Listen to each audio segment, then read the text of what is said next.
මාව නිර්මාණය කරන ලද්දේ අටමගල කණ්ඩායම විසින්. ඒ පාර මොකද්ද? හොඳින් බලන්න.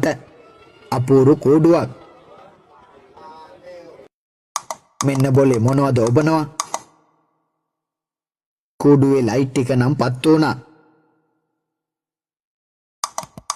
ඒ පාර තව මොනවද ඔබනවා? බලන්න කූඩුවේ ක්‍රියාකාරකම් ආරම්භුණා.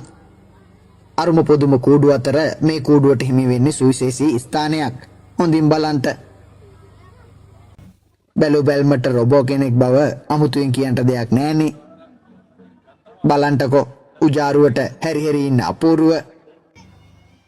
හපොයි මෙන්න මේ යෝධයා කැමරා මල්ලි දිහා බලනවා. මේ අපූර්ව නිර්මාණයේ තියෙන්නේ ඕපනායක ප්‍රාථමික විද්‍යාලයේ සදහම් වෙසක් කලාපේ 2B ශ්‍රේණියේ නියෝජනයකට අටමගල කණ්ඩායම තමයි මේක නිර්මාණය කරලා තියෙන්නේ. නවීන AI තාක්ෂණය යොදාගෙන බලන්නකො මේ රොබෝව නිර්මාණය කරලා තියෙන අපූර්ව. ඒ විතරක් නෙවෙයි බුද්ධ ධර්මයේ ආශ්‍රයෙන් අහන ඕනෑම ප්‍රශ්නයකට මේ යෝධයා උත්තර දෙනවලු. ඔන්න බලන්නකො වැඩි. දස පාරමිතා නම් කරන්න.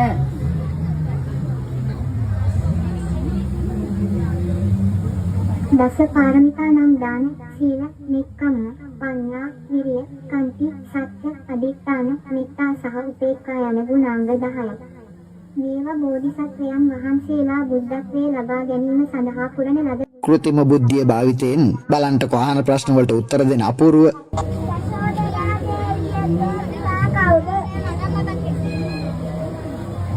යශෝදරා දේවියගේ පියා වන්නේ කෝලිය වංශයේ සුප්පබුද්ධ රජතුමා. ඇය සිද්ධාර්ථ කුමරුගේ බිරිඳ වන අතර රාහුල කුමරුගේ මවයි.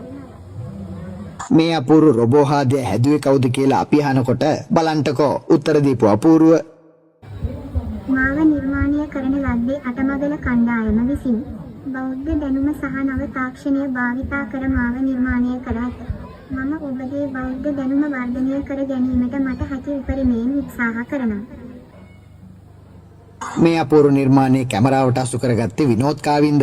මෙවැනි තවත් දුර්ලභ විස්මිත විශේෂාංග බලන්න ඕන නම් අටමගල අපිව ෆලෝ කරන්න. ටිකක් ඉන්ටකෝ.